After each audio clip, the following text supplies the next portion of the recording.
같은 이 마음 위에서 내가, 여러분 통장에 예를 들어 한 5억이 꽂혀 있는 사람이 야 내가 5억 있으니까 든든해 하면서 죽을 때까지 5억이 있으니까 든든해 하면서 이제 아끼고 언젠간 이거 꺼내 써야지 하고 이제 든든한 마음으로 살다가 그냥 탁 죽었어요. 5억 못 쓰고. 근데 그 옆집 사람은 그런 돈이 없으니까 나는 돈이 없어 하면서 두 분이 같이 그냥 비슷한 경제력으로 살았어요. 어차피 이 사람 한 사람은 돈이 있었지만 통장에 있고 한 사람은 아예 통장에도 없고 그렇게 살다가 같이 죽었어요.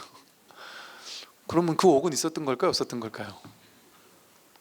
그게 어디 있었던 걸까요? 마음속에 있었던 거죠. 굳이 그 돈을 똑같이 겉으로 봤을 땐 둘 다 없이 살았어요. 근데 이 사람은 없이 살면서도 마음은 항상 든든했어요. 든든한 마음이었잖아요. 그 5억이 진짜 돈이 아니고 든든한 마음을 산 거야. 마음이, 그 5억이 마음이었던 거 아니에요. 진짜 돈이었던 게 아니고 마음이었던 거잖아요. 전부 다 이와 같지 않나요? 우리 마음에서 뭔가가 든든하다 든든하지 않다 하는 모든 것들이 내 마음 아니에요? 내가 죽을 때 자식에게 이만큼 남겨주면 자식이 얼마나 행복할까? 자식이 나를 얼마나 뿌듯해할까? 이것도 내 마음 아니에요? 이거 남겨줬다가 어쩌면 자식들이 대판 싸울 수도 있죠. 그리고 이게 또 애매한 게, 그게 돈 없는 게 속편한 게, 돈이 조금 적게 있으면 좀 싸움도 덜해가지고 그냥 서로 이해를 하는데, 돈이 너무 많으면, 예를 들어 여러분 부모님 재산이 1억이에요. 그러니까 죽으면 이제 1억을 나눠 가져야 돼요. 형제 한 5명이 나눠 가져야 돼요. 그러면 뭐 2천씩 나눠 갖자 이러면 그냥 그래 그러고 말자 이러고 그칠 수도 있겠죠. 근데 이제 이게 1억이 아니라 1,000억이라고 생각해 보세요. 그럼 5명이 나눠야 되는데, 야 20%씩 하자 이렇게 하면 전부 다 오케이 할까요? 아니라니까요. 그 중에서 내가 더 오래 모셨잖아, 내가 뭐 남자잖아, 뭐 내가 첫째잖아, 우리 옛날에 뭔 일 있을 때 내가 도운 일이 있었잖아, 뭐 너는 이런 안 좋은 일을 했잖아, 부모님 마음에 가슴에 칼을 꼽았잖아, 뭐 어쩌고 온갖 걸 따져가지고, 왜 요만큼만 싸우면 좀 내가 그냥 이거 좀 염치불구하고 그냥 한바탕 싸우기만 하면 몇 억이 왔다 갔다 하는 거야, 몇십억이 왔다 갔다 하는 거잖아요. 그러면 싸울까요? 안 싸울까요? 100% 싸운다니까요. 그럼 부모님 생각에는 1대1 하면 될 것 같은데 자식들은 생각이 다르다니까. 왜? 다 자기 위주로 생각하거든요. 내가 생각했을 때 기준이 있어요. 내 지분이, 내가 생각했을 때 내 지분은 30인데 둘째가 생각했을 때는 내 지분을 10으로 생각하고 20으로 생각하면 얼마나 화가 나겠어. 원수 된다니까. 그래 됐을 때 우리가 전부 다 그것 때문에 싸우는 거 아니에요? 내 생각과 남들 생각은 완전 다르다니까요. 상에 대해서 부여한 가치가 완전 다르잖아요. 그러니까 상 가지고는 답이 안 나오는 거예요. 그런데 그 모든 상에 드러나는 원천, 그 상이라는 게 바로 바다와 파도에 비유해서 파도예요. 파도가 아름답게 치든 적게 치든, 파도가 크게 치면은 1,000억이고 파도가 작게 치면 1억이에요. 근데 1,000억짜리 파도나 1억짜리 파도나 그냥 파도잖아요. 그건 그냥 바다잖아요. 하나의 바다잖아요. 내가 파도인 줄 알면 1,000억짜리 파도 보려고 1억짜리가 막 기를 쓰겠죠. 1,000억짜리 앞에 가서 기가 확 죽겠죠. 근데 내가 물인 걸 깨달으면 요만한 파도가, 큰 파도가 와도 두렵지도 않고 질투심 느끼지도 않고 나도 저렇게 되고 싶다는 생각도 없고, 니나 나나 똑같은 바다라는 걸 아니까 깨달았을 때는 아무 문제가 없죠. 모양이 어떤 모양의 파도가 치든 아무 상관이 없잖아요. 지금 그렇다고요. 지금 우리 인생이 지금 이 바다라고요. 지금 눈앞이 바다예요. 언제나 바다예요. 언제나 바다예요. 이 바다 하나밖에 없어요. 이 마음 하나밖에 없어요. 법 하나밖에 없단 말이에요. 나머지는 전부 다 자기 생각이에요. 상에 대해서 자기가 부여한 의미예요. 이건 좋다 저건 나쁘다라고 의미 부여한 거예요. 여러분 1,000억짜리 빌딩 주인이에요. 여러분이 1,000억짜리 빌딩이 더 중요할까요? 여기 앞에 있는 공기가 더 중요할까요? 이 앞에 있는 공기는 공짜지만, 모두에게 거저지만 어떨 땐 1,000억짜리 빌딩보다 공기가 더 중요하죠. 지금 목숨이 왔다 갔다 해서 지금 죽을 때가 되면 야, 내 저 1,000억짜리 빌딩 줄 테니까 날 살려줘, 이 얘기 안 하겠어요? 한다니까요. 1,000억짜리 빌딩은 있어도 그만 없어도 그만 한 거야. 죽으면 끝이잖아요. 그거 있어도 그만 없어도 그만이잖아요. 1,000억짜리 빌딩 10채를 가지고 있어도 죽으면 끝이잖아요. 의미가 없잖아요. 그런데 이 무가보, 완전한 가치, 이 가치로 매길 수 없는 이 공기라는 것은 이거 돈으로 살 수가 없잖아요. 수조 원 있는 사람은 몇 조 가지고도 이거를 사라고 하면 살 거예요. 아까운 줄 모르고. 그러니까 모양에서 아무리 대단하고 위대한 거라고 해도 숨 한 번 들이쉬는 이것보다 가치가 못한 걸 수 있어요. 근데 숨 쉬는 이 가치는 우리 모두가 다 가지고 있잖아요. 그러니까 진짜 귀중한 거, 진짜 중요한 가치는 본래 있는 거예요. 이 마음 있잖아요. 이 바다 위에 왔다 가는 모양 말고, 모양은 또 다른 나거든요. 내 위에 펼쳐진 인연 따라 오고 가는 찌끄레 옷 같은 거예요. 입고 벗는 옷 같은 거. 근데 옷을 나라고 착각하는 거예요. 화려한 옷을 막 갖고 싶고 입고 싶고, 화려한 옷을 입고 나면 내가 대단한 사람 된 것 같고. 근데 화려한 옷 입었다고 대단한 사람이 된 게 아니에요. 그 사람 알맹이가 중요한 거지. 그 알맹이가 바로 우리의 본성인 바다란 말이에요. 이 바다 위에서 인연 따라 생겨나고 사라지는 모든 파도, 즉 인연생 인연멸하는 모든 것들, 생겨나고 사라지는 모든 것들은 돈, 명예, 권력, 지위, 건강, 내 몸, 세계, 이 모든 것들은 전부 다 가치가 없어요. 좋은 것도 아니고 나쁜 것도 아니에요. 그냥 오고 갈 뿐이에요. 그냥 그 모든 오고 가는 모든 것들에서 우리는 이 하나의 마음을 확인해야 되는 거예요. 산을 봐도, 들을 봐도, 강을 봐도, 소리를 들어도, 냄새를 맡아도, 맛을 봐도, 생각을 일으켜도, 부자가 돼도 가난해져도, 무엇을 하든 거기서 낱낱이 이 마음 하나가 확인된단 말이죠. 이 마음 근본, 이거 하나를 확인해야 된단 말이에요. 그 모든 순간에 이거 하나가 진실하니까요. 그러니까 이거 하나가 진실한 줄 안다면 일을 해 마친 거죠. 이거는 늘 있었던 거니까요. 더 이상 할 일이 없는 거예요. 그러나 무슨 일이든 다 해요. 이제 현실 생활이 남았으니까 완전한 반열반에 들기 전까지는, 몸이 죽기 전까지는 현실에서 할 일은 다 해요. 돈도 벌고 직장 생활하고 자식 키우고 할 거 다 한단 말이에요. 걱정 안 해도 돼요. 그거는 말단 일을 걱정 안 해도 돼요. 깨닫고 나면 이 몸뚱아리가 할 수 있는 일은 다 한다니까요. 많은 분들이 그래요. 스님, 제가 이 마음 공부 좀 열심히 안 해야 되겠어요. 내지는 내 남편이 너무 열심히 하려고 했는데 좀 걱정돼요. 이런 얘기를 한단 말이에요. 왜 그러냐면 출세간으로 깨닫고 나면 부처가 되기 때문에, 그 사람이 깨닫고 나면 갑자기 재산 다 갖다 버리고 어디 나눠주고 저 산으로 들어가는 줄 아는 거예요.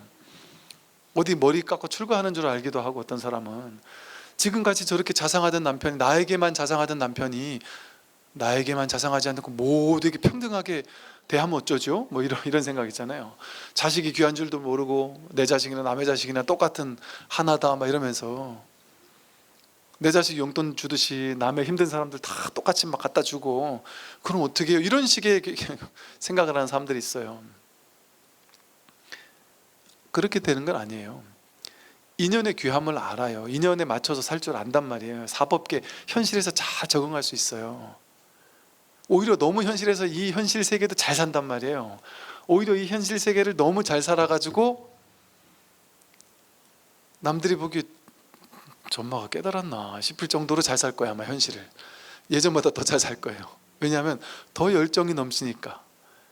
왜냐하면 돈 버는 거에 대해서 심각하게 돈 버는 게 아니고, 돈 벌려도 되고 안 벌려도 되는 마음으로 아주 즐겁고 재밌게 돈을 버니까 더 열정이 넘쳐요. 무엇을 하든 막 액티브해지고 열정이 넘친다니까요. 그러니까 남들이 보기엔 그 열정을 보고 막 집착인 것처럼 착각할 수도 있어요. 근데 그 사람은 열정 넘치지만 돼도 좋고 안 돼도 좋아요. 거리낌이 없단 말이에요. 그냥. 그래서 이 근본 이거 하나만 밝아지면 나머지 말단의 일은 걱정할 필요가 하나도 없습니다. 그러니까 다른 공부는 이제 약간은 제껴놔도 돼요. 내가 죽지 않을 만큼, 내지는 현실 생활 어렵지 않을 만큼만 하면 돼요. 솔직히 말하면. 그래도 현실 생활 하지 말라는 건 아니죠. 하긴 해야죠. 근데 거기에 너무 올인해 버리면 이 공부에 매진을 못 하거든요. 정신적으로라도 이 공부에, 내가 정신적으로는 이 공부에 매진을 하고 내가 현실에서는 다양한 일을 한다. 이 일도 하고 저 일도 하고 다 한다. 그렇게 이게 하나 일심, 이게 하나로 딱 몰입하는 마음, 이 공부에 딱 매진하는 그런 마음 정도가 있으면 이 근본 이거 하나 내가 해결하면 나머지 말단의 문제가 다 해결될 거니까. 돈 문제, 건강 문제, 뭐 늙어가는 문제, 뭐 죽음 어쩌지 않은 문제, 막 모든 문제 다 해결된다니까요. 근데 해결되는 건 하나도 없는데 해결이 다 돼버려요. 모양에서는 해결된 게 하나도 없어요. 근데 마음에서 해결이 다 돼버려요. 그래서 모양이 이제 중요해지지가 않아요. 모양은 죽어요. 어차피 우리가 마음을 깨달아도 이 몸뚱아리는 죽어요. 이 몸뚱아리는 아파요. 근데 얘가 아파도 상관없고 죽어도 상관없어요. 아프면 아픈 대로 그냥 열심히 여기저기 막 용하다는데 찾아다닐 거예요. 안 죽으려고. 그런데 내 맡기고 찾아다닐 거예요. 찾아지면 좋고 안 찢으면 어쩔 수 없으면 죽는 거지 뭐. 최선을 다해보는 거예요. 그냥 좀 더 오래 살기 위해서 최선을 다한다니까요. 근데 마음을 열고 다녀요. 마음속에 정해놓은 거 없이 상으로 야야 이상한 뭐 대체의학 같은 데 가면 그건 사이비일 거야. 정상적인 병원에 가야지.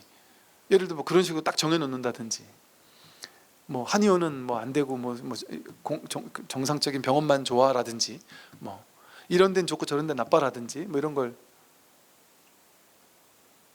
제가 그렇다고 뭐 대체의학은 무조건 좋다 이런 얘기를 하는 것도 아니에요.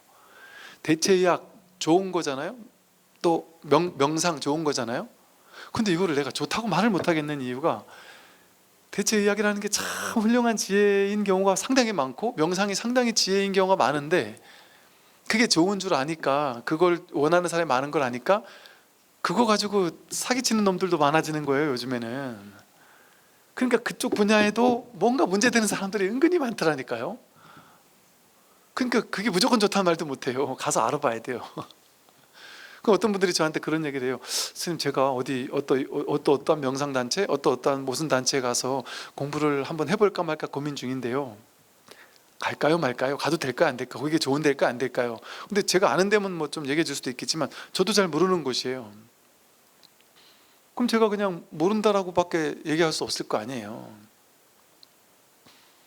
그러면 이제 그냥 이거 공식적으로 얘기인데, 또 거기 어딘지 모르니까 얘기인데, 이렇게 얘기를 해야 되겠죠. 정 가려면 가되 잘 보세요. 거기가 진짜 사입인지 아닌지를 잘 보세요. 이렇게 얘기해야 되겠죠. 그 말은 뭐예요? 자기 스스로도 뭔가 찜찜함을 안고 가서 여기가 사입인지 아닌지를 자꾸 분별해야 되잖아요. 그러면 그 사람이 뭔 얘기를 해도 저기 사입인가 아닌가, 저 사입이라 저런가 아니라 저런가 계속 의심이 된단 말이에요, 마음에서. 그러면 공부가 안 돼요, 거기 가서 어차피. 그럴 것 같으면 그런 고민이 있는데 뭐하러 가냔 말이에요. 심지어 어떤 사람은 거기가 사입인지 아닌지 알아주세요 하는 곳이 저 인도나 뭐 이런 데도 있어요. 그 비싼 비행기값까지 들여가지고 거기까지 가서 그게 긴지 아닌지부터 알아봐야 되는데, 근데 이게 우리가 안목이 없으면 긴지 아닌지가 묘해서 헷갈려요. 자기 안목으로 몰라요. 대부분 자기 안목으로 모르는 경우가 많아요. 비슷해 보이거든요. 비슷한 말을 다 하거든요. 대표적인 사이비에서도 불교에서 말하는 되게 비슷한 얘기 다 해요. 무아니 뭐 이런 얘기 다 해요. 공인이 이런 얘기 다 한다니까요. 비슷한 얘기 다 해요. 그러니까 글만 보곤 몰라요, 사실은. 아주 글솜씨가 뛰어나가지고 막 도인 부처인 것처럼 깨달은 것처럼 해가지고 했던 아주 사이비 명상단체 그 교주 같은 분이 있었어요. 사람들 막 부처인가도 해주고 하는 그 사람 책이 너무 읽어보니까 너무 좋았어요. 그 책을 우리 불교계에 되게 유명한 어른 스님조차 그 사람 책을 막 인용하면서 막 법문에도 써먹고 이런 걸 봤다니까요. 근데 약간 그때는 제가 긴가민가 했어요. 제가 완전 어릴 때라 약간 사이비 같은데 뭔가 확실한 증거가 없는 느낌? 근데 이거 분명히 사이비인 건 맞는 것 같은 느낌만 있었다니까요, 그때만 해도. 근데 나중에 시간 지나 보니까 완전 사이비에 정신 이상자에 완전 그 막 돈만 밝혀가지고 사람들한테 돈 부처 인가해주고 막 돈 갖다가 막 비용만 받으면 괜찮은데 신심이 깊다 싶은 사람한테는 따로 연락해가지고 돈은 몇 천만 원씩 빌려달라고. 그래가지고 막 언론을 타거나 이런 경우 많거든요. 그럼 보세요. 그 스님들은 뭘 알겠어요. 순수하시니까 스님들은 뭐 그냥 딱 글만 보고는 글은 비슷하잖아요. 왜? 그 사람들이 글을 쓸 때는 자기네들이 영향받은 사람, 무슨 뭐 그 사람 말은 뭐 무슨 있어요. 인도에 뭐 유명한 그런 사람 영향받아 그 거의 뺏기는 비슷한 글들이 있더라고요. 그러니까 그렇게 조작이 가능하다니까요. 그래서 그것만 가지고 몰라요. 같이 이렇게 지내보고 살아봐야 되는 거지. 그러니까 그렇게 안목을 확실히 알기가 어려운 곳을 굳이 그 가가지고 그렇게 할 필요가 있냔 말이에요. 그냥 내가 그래도 여기는 믿음이 간다 싶은 곳에 가야지. 믿음이 간다 싶은 곳에 가서 공부를 해야 공부가 되는 거예요. 그러니까 왜냐하면 그 사이비 이런 단체 같은 데는 왜 거길 굳이 갈라래지 싶어서 여쭤보면 거기는 뭐가 좀 빨리 뭐가 된다고 그러고 뭔가 어떤 체계적으로 어떤 프로그램이 착착착 있다 그러고 거기만의 뭔가가 있대요. 그리고 거기 그 위에 높으신 그분이 뭔가 이렇게 딱 힘을 내려주는 뭔가가 있대요. 그것도 좀 이상하더라고요. 그분이 힘을 내려주는 데 가면 안 되는 거예요, 사실은. 안 그렇습니까? 그 스승이 힘이 있어가지고 나 가까이 와서 공부를 하면 이 사람들이 힘을 줄게 이렇게 힘을 주는 어떤 사람이 있으면 되겠어요? 내가 줄 수 있는 거 아무것도 없다. 너한테 완전히 갖추어져 있는 그 힘 스스로 찾아야 된다. 스스로 찾게 해주겠다. 이게 맞는 말이지.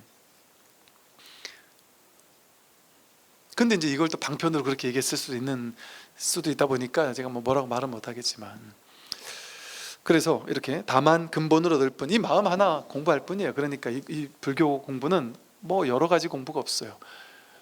대소승불교의 모든 교리, 모든 경전 다 다른 사상을 얘기하는 것 같은데 다 똑같은 사상이에요. 제가 대학 다닐 때 그 공부할 때 보면 그 수업 커리큘럼을 보면요, 뭐 초기불교, 아함경 니까야, 부파불교 교리, 대승불교 교리, 또 대승불교 안에서도 법화사상, 화엄사상, 열반사상, 뭐 능엄경 사상, 또 뭐예요 무슨 해신밀경 관련된 그 유식 관련된 경전들, 또 반야의 경전들, 또 뭐 유마경 뭐 이런 거 따로 공부하다가 또 이제 사상으로 나와가지고 중관사상, 유식사상, 뭐 열애장 사상 이런 거 따로 공부하고, 또 그 안으로 들어가면은 유식 사상가 중에 뭐 한 명들, 또 중국에서 중관사상, 유식사상, 뭐 선정토, 무슨 뭐 천태사상 뭐 연구했던 한 명의 또 가르침을 또 세부적으로 들어가서 공부해야 되고, 그게 다 따로따로 있는 줄 알았어요. 왜냐하면 그 따로따로 천태사상으로 박사학위 받은 분들이 많거든요. 법화경을 가지고 사상을 만들었는데 그게 중국의 교단에서 한 명, 천태라는 스님이 만든 사상, 그 사상 가지고만도 벌써 사상체계로 그 박사가 몇 수십 명이 나올 수 있다니까요. 엄청 많은 이 불교 경전 가운데 저 끝에 있는 하나의 경전, 하나의 사상가 한 명의 사상만으로도 수없이 많은 경전이 나온다니까요. 그러니 그걸 공부하는 사람 입장에서 와, 이 많은 걸 어떻게 공부하지? 이 많은 수없이 많은 교수님들이 하는 가르침을 어떻게 내가 다 공부하지? 얼마나 깝깝하겠어요. 내 죽을 때까지 해도 못하겠구나. 얼마나 절망스럽겠어요. 교학으로 하려면. 그런데 이 말단을 그렇게 공부할 필요가 없어요. 그건 교학으로 공부하는 거거든요. 근데 교학으로 공부하면 그 말단을 다 공부해야 돼요. 모든 교수님들이 나보다 더 뛰어날 거 아니에요, 그 분야에서. 어떻게 그 모든 교수님들, 그분들의 그 학문을 다 뛰어넘겠어요? 불가능하죠. 그런데 가능할 수 있어요. 어떻게? 이 근본 하나 깨달으면, 이분들이 하는 모든 사상, 철학, 주장, 모든 교리, 논문에 써있는 모든 내용들이 하나로 회통이 돼버려요. 다 똑같은 얘기를 이렇게도 썼구나, 저렇게도 썼구나, 이런 용어로 썼구나, 저런 용어로 썼구나, 같은 얘기를 어떻게 이렇게 또 썼지, 저렇게 또 썼지, 이렇게도 쓸 수 있는 측면이 있긴 있지, 저렇게도 쓸 수 있는 측면이 있긴 있지. 그런데 굳이 이렇게까지 해야 됐나? 또 이런 또 생각도 들고 그래요. 그러니까 이 하나의 딱 자리에서 모든 사상, 철학, 경전 모든 것들이 전부 다 통합이 된다니까요. 전혀 어려운 얘기가 아니에요. 이걸 이렇게까지 어려운 용어를 써가면서 이렇게까지 학문적으로 할 필요가 있었을까 싶은, 전혀 그럴 필요가 없었던 거예요. 아주 쉬운 말로. 그러니까 이게 아주 가장 위대한 가르침을 가장 쉬운 말로 설명할 수 있는 거예요. 그렇게 어려운 말로 막 그냥 복잡하게 그렇게 설명할 필요가 사실은 없는 거예요. 근데 복잡하게 꼬기를 좋아하는 사람 굳이 하려면 그 사람이 꽈는 거 가지고 비유해서 설명을 해야 되니까 어려운 교리도 나온 거예요. 그래서 그 모든 공부를 다 해야 되는 게 아닙니다. 그래서 불교대학 다니면서 기본 불교대학 정도는 다녀가지고 공부하는 거 나쁘지 않지만 불교대학 하나하나를 막 심화과정하고 무슨 과정에서 막 다 떼야 되는 게 아니란 말이에요. 그냥 이 선에서 말하는 이 마음 하나 딱 깨달으면 마음도 없고 법도 없고 깨달음도 없고 부처도 없고 그냥 진실 하나, 진실하고 이름 붙일 수도 없는 그냥 진짜 불이법, 뭐라고 이름할 수 없는, 이름할 수 없으니까 그냥 사는 거죠. 이게 진짜로 이 불이법을 깨닫게 되면 어떤 삶을 사느냐? 그러니까 불이법을 깨닫기 전에는 어떤 삶을 살아야 되는 게 있었잖아요. 그리고 스님 저 어떻게 살아야 되죠? 저 어떻게 할까요? 그럼 저 이제부터 어떻게 할까요? 그러니까 어떻게 살고 싶어 하잖아요. 깨닫기 전에 어떻게 살아야 되는 게 있는 거예요. 그런데 진짜 깨달으면 뭐가 될까요? 어떻게 사는 건 전부 다 모양의 세계에서 이 모양으로 갈까요? 저 모양으로 갈까요? 이 길로 갈까요? 저 길로 갈까요? 따지는 거잖아요. 전부 다 모양의 세계 중에 뭘 취할까요? 뭐를 버릴까요? 이 얘기죠. 근데 이 불이법에서 딱 눈앞으로 돌아오면 모든 게 전부 다 이거 아니에요. 모든 길이 전부 다 이 길 아니에요. 그러니까 길이 끊어졌다라는 거예요. 갈 길이 없어요. 돈을 벌어도 이 길이고 돈을 날려도 이 일이고 운동을 해도 이 일이고 안 해도 이 일이고 밥을 먹어도 안 먹어도 열심히 살아도 열심히 안 살아도 모든 일이 다 이 일 하나란 말이에요. 좋고 나쁜 게 없단 말이에요. 그러니까 지금 탁 멈추게 되는 거예요. 멈추고 보게 되는 거예요. 그냥 모든 분별 망상에 사로잡혀서 분별이 추구하는 바대로 끊임없이 치달아 구하다가 바깥을 향해 치달아 구하다가 특정한 모양을 향해 치달아 구하다가 모든 모양이 다 이 하나구나. 무상, 상이 없고 실상, 모든 게 다 실상이고 이게 하나의 상이에요. 그러니 어떤 모양을 쫓지 않죠.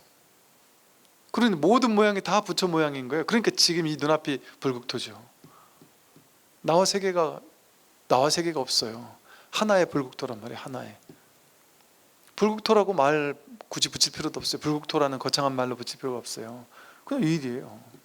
눈앞에 이 일이야 다예요. 그러니까 뭘 할 게 있겠습니까? 이 진실의 자리에서는 할 게 아무것도 없어요. 그러나 이제 현실에서는 또 그걸 깨달은 채로 모든 걸 다 하지만 그러니까 다 이 자리에 자기 눈앞으로 돌아오는 거예요. 다시 이제 360도 돌아가지고 자기 자리로 돌아와서 이제 똑같이 어제랑 똑같이 애 밥 해주고 설거지하고 청소하고 남편 뒷바라지하고 중간쯤 되는 사람이 이제 중간쯤 돼서 뭔가 여기 감이 쪼고 오거나 막 환희심이 나고 이런 사람이 이제 막 그냥 남편한테 가서 여보 일로 와봐. 너 씨, 내가 깨달았어. 너 씨, 나 함부로 대하지 마. 나 깨달은 사람이야. 뭐 이러고 옆에 도반들한테 야 그것도 모르냐. 씨, 난 이거 하긴 했다 말이지. 왜 몰라 이거 이러면서 막 괜히 어깨 으쓱해가지고 공부했다는 게 있고 그리고 또 그 과정에서 챙길 게 있어요. 이 법을 놓치지 않기 위해서 챙겨야 되고 그리고 또 머릿속에서 자꾸 속삭여요. 그것도 이거야. 야, 네 힘들어하지 마. 그것도 이거야. 본문에서 다 하셨잖아. 그 자꾸 얘가 자꾸 속삭이면서 맞아. 내가 또 속았네. 그것도 이건데. 이게 이제 중간 과정인 거예요. 그런 과정이 없을 수는 없어요. 그러면서 이제 그런 속삭임조차 필요가 없어져요. 이게 하나로 탁 들어맞아진단 말이에요. 그냥 틈없이 딱 들어맞아지기 시작한단 말이에요. 근데 처음에는 그럴 수가 없죠. 그러니까 탁 이 마음 확인하는 게 중요한 게 아니고 그 이후에 공부를 계속 여기에 관심을 가지고 왜? 상에 관심을 가지면 그건 다 말단이잖아요. 돈 버는 거 뭐 건강해지는 거 오래 사는 거 뭐 얼굴에 뭐 이뻐지는 거 뭐 전부 다 상이잖아요. 상. 근데 그거 해도 좋은데 그건 뭐 재미로 하는 거고 뭐 기왕이면 뭐 좋게 보이는 게 좋으면 좀 해도 좋죠. 그런데 그것도 무시하지는 않아요. 그러나 그냥 그 말단인 줄 알고 하는 거죠. 말단인 줄 알고 그냥 이 근본에 여기 이거 하나 내가 뭐랄까 딱 완성시키기 위해서, 내지는 여기 하나 딱 들어맞기 위해서 그냥 마음은 늘 그거밖에 없는 거예요. 왜? 다른 이 세간사 상의 이야기들이 그렇게 큰 재미는 없는 거예요. 크게 심각한 것도 없고 좋을 것도 없고 나쁠 것도 없고. 그러니까 삶의 때때로 이제 여기에 또 너무 사로잡혀 버리면 이게 또 삶이 재미가 좀 없어지고 공에 빠지는 것 같고 이럴 때가 있어요. 근데 그것도 치우친 거예요. 거기에 이 살아있는 이 현실이, 이 재미난 현실이 있는데요, 이 유희산매로서 삶을 가지고 놀 수 있는 얼마나 재미난 놀잇감, 장난감이에요. 이 삶이 돈 버는 게 나름 재밌잖아요. 맛집 가가지고 맛있는 거 먹는 것도 재밌잖아요. 친구들하고 뭐 잘났니 못났니 하고 커피도 한잔 마시고 뭐 속도 상했다가 뭐 또 자랑도 했다가 뭐 욕도 먹었다가 또 뭐 같이 모여 앉아 누구 욕도 하다가 사람 사는 게 인생이 그런 거잖아요. 그냥 뭐 그렇게 사는 것도 나름 재밌잖아요. 이게 실체 없는 줄 알면 그 재미난 가운데 꿈인 줄 알고 그 꿈속에서 그냥 재밌게 꿈을 꾸는 거예요. 거기 뭐 공허함을 빠질 필요도 없어요. 근데 이게 자꾸 공에 치우쳐가지고 제대로 못 깨달으면 살아있는 춤추는 공이란 말이에요. 그걸 목으로 죽어있는 공이 돼버린단 말이죠. 그래서 이 중심을 잡는 게 이 공부에 딱 하면은 중도의 중심을 딱 잡게 돼요. 그래서 우리가 어디 하나에 치우치지 않고 공부를 해나가게 되죠. 그래서 이 근본 하나 얻는 거, 이게 중요해요. 그럼 지금이에요. 지금 더 없어요. 너무 당연한 지금 100% 드러냈단 말이에요. 100% 그냥 이렇게 살아있단 말이에요. 이거 말고 딴 걸 자꾸 찾아서 그래요. 도를 찾아서 그래요. 깨달음이라는 어떤 체험이라든지 뭔가 달라진 뭔가를 찾아서 그래요. 찾지 않으면 그냥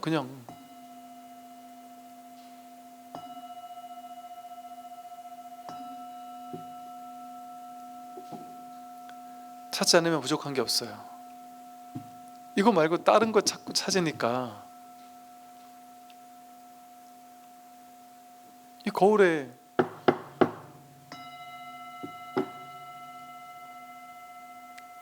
이 소리는 거울에 비친 모양이잖아요. 소리라는 모양이잖아요. 이 소리라는 모양이 드러날 때 모양이 있으려면, 이 소리가 드러나려면 이 소리를 비추고 있는, 알아차리고 있는 마음이 있어야 되잖아요.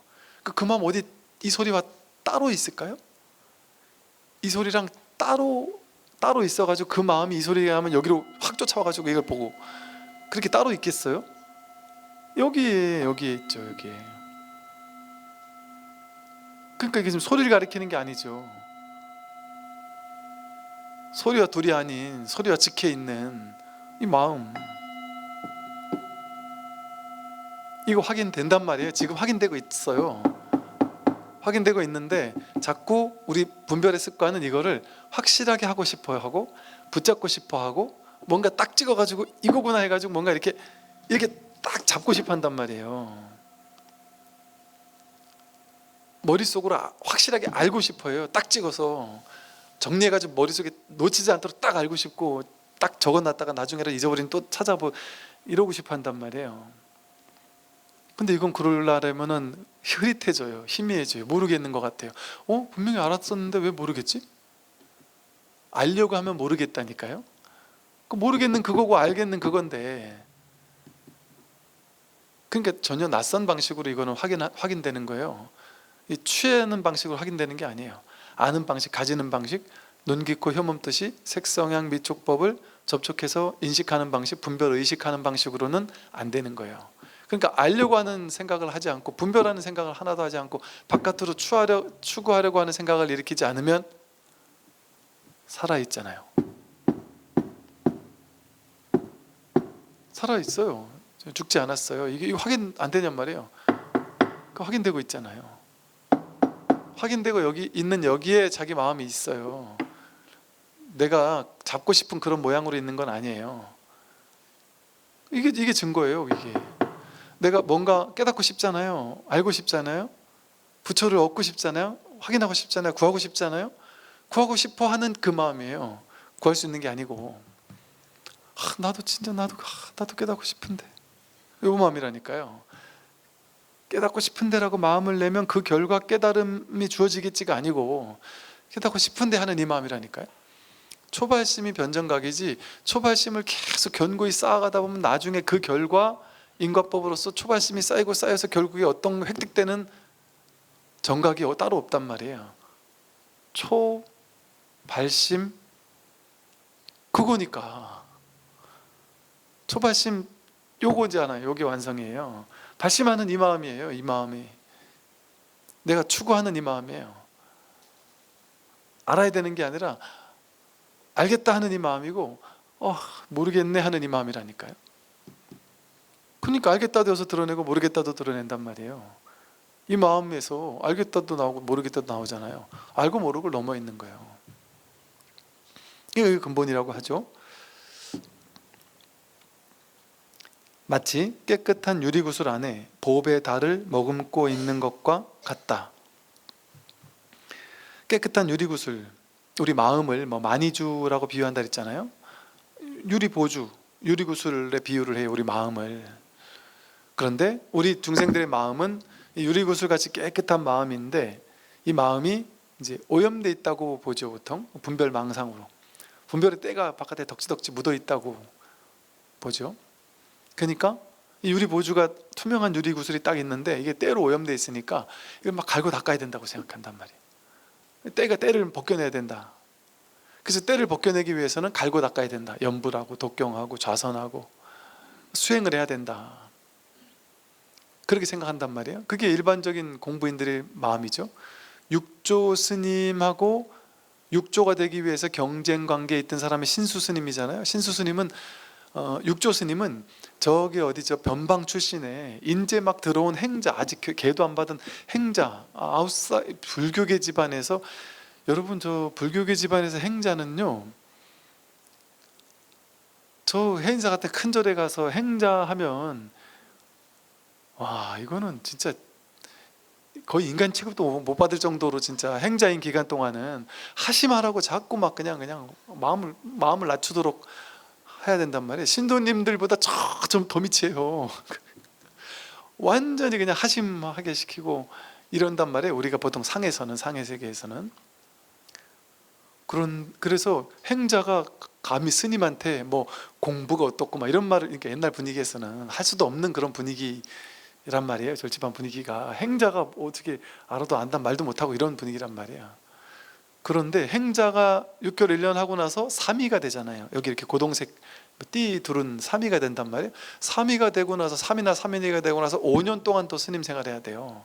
그럼 이 띠둘은 5년 이내에 있는 띠둘은 스님들은 스님들 사이에서는 스님 취급도 못 받아요. 그냥 정식 스님이 아닌 거예요. 3위는 정식 스님이 아닌 거예요. 그러니까 스님이라고 안 해요 아예. 그러니까 스님이 아닌 거예요. 그래서 이제 이 띠를 걷어내야, 이제 띠를 걷어내야, 고동색 띠를 걷어내야 그때 이제 비구니가 된단 말이에요. 그러니까 3위도 스님이 아니에요. 정식 승단에서는. 하물며 행자가 무슨 지가 도가 있어봐야 뭐 저겠어요. 그런데 보세요. 육조 문화에서 오조 스님이, 신수 스님은 쉽게 말하면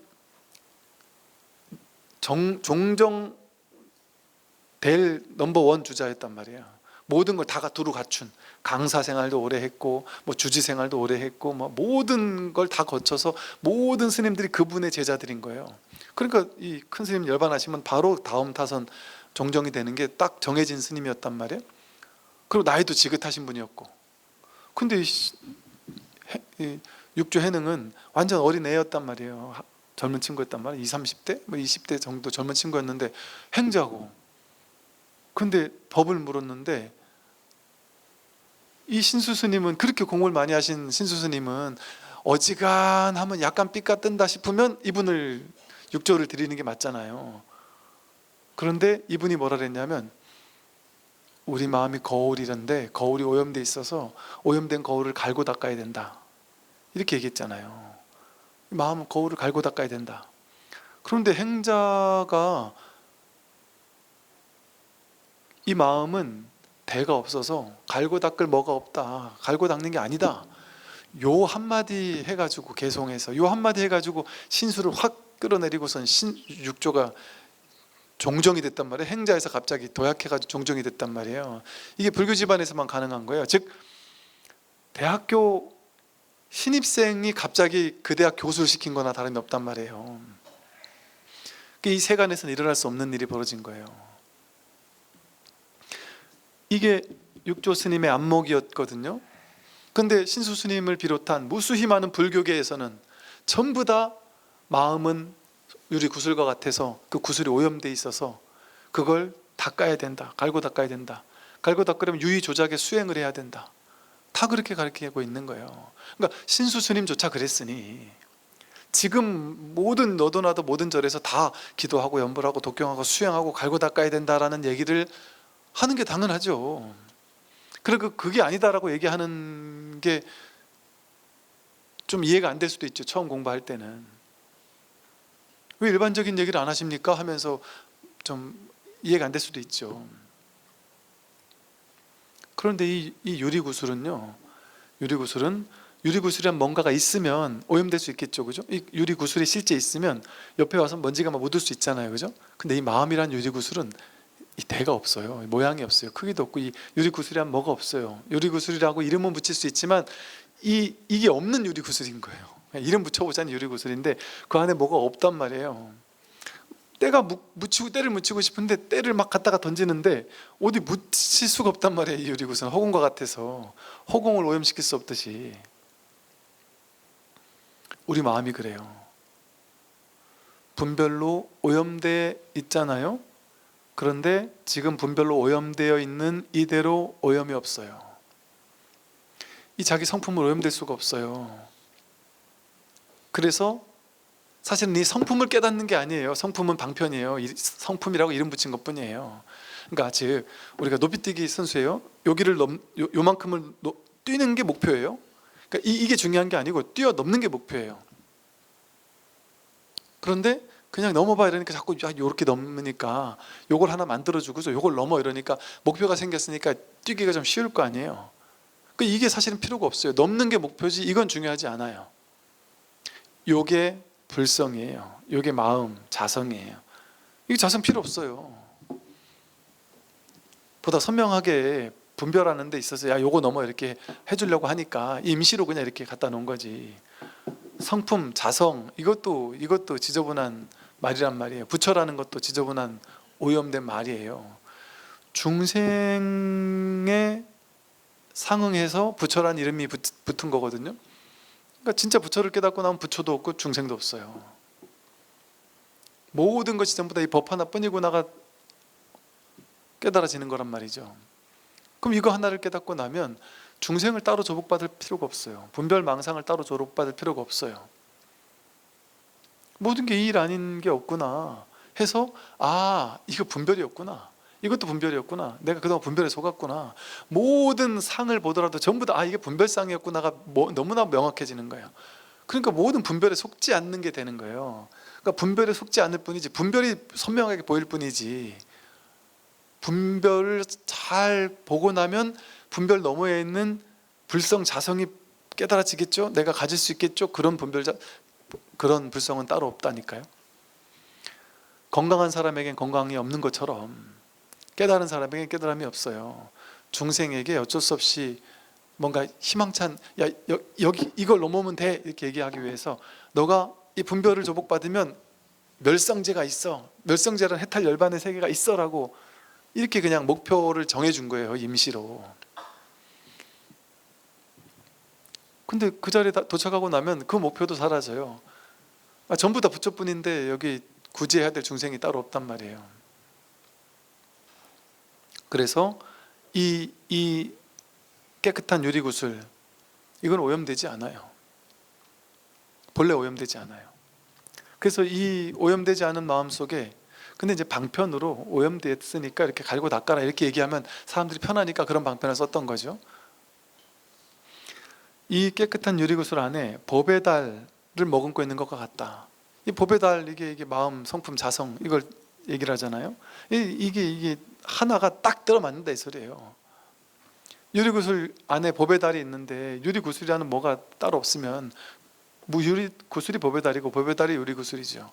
하나로 탁 기합한 오로지 이거 하나가 딱, 근데 이걸 할 게 따로 없이, 그러나 이 달 하나가, 이 법 하나가 온전히 삼천 대천세계가 이 마음 하나, 법 하나로 뚜렷하다, 뭐 이런 것을 이런 식으로 표현을 한 거예요. 그래서 이 마음 하나 깨달으면 모든 것이 선명해진다, 밝아진다. 밝게 이 삼라만상 모든 것을 다 있는 그대로 비추게 된다. 이 마음이 모든 것을 있는 그대로 다 비추게 돼요. 아, 깨닫고 나면 그렇게 되는 거죠?가 아니고, 지금 여러분이 나는 몸이야, 나는 마음이야, 나는 누구라는 이름이야, 나는 몇 살이야, 그런 생각 없이, 지금 아무 생각도 하지 않고, 나는 누구도 아니고 뭣도 아니고 아무것도 아닌 한 생각도 일으키지 않을 때, 동념즉괴 이러잖아요. 생각 조금이라도 움직여버리면 곧장 무너진다. 한 생각도 지금 일으키지 않으면.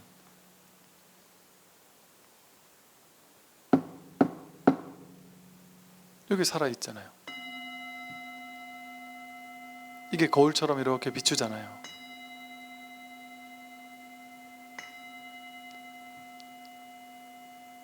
큰 광명 빛 하나가, 빛이 왜 빛이라 그랬느냐, 그냥 있는 그대로 비춘다는 거예요. 빛이 없으면 세상을 못 보잖아요. 빛이 있으니까 우리가 그걸 비춰서 보는 거잖아요. 그러니까 이 봄, 이 들음, 이 알아차림,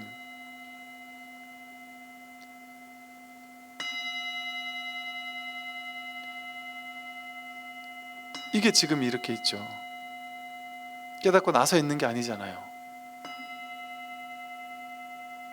지금이죠. 늘 있죠. 부족한 게 없죠.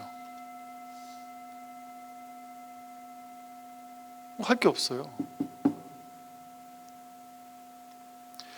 오늘 여기까지 말씀드리겠습니다. 선발하십시오.